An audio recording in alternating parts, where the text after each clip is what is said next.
welcome back to Cat's World, and this is an introduction to my new motion sensor stand for my phone. So here's the trial run.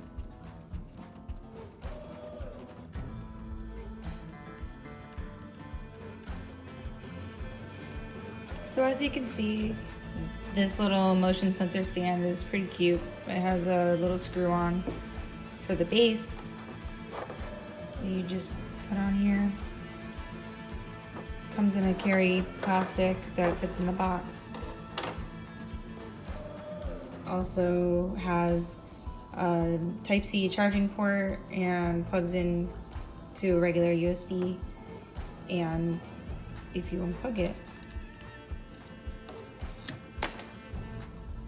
hold it down for 1, 2, 3, 4. It does a little dance. And then as I move, it moves. It has a little indicator light. It's light blue.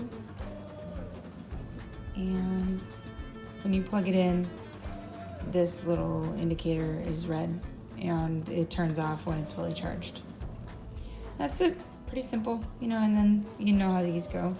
These expand, and this flips angle, and then can also go vertical. It's kind of clever. I like it.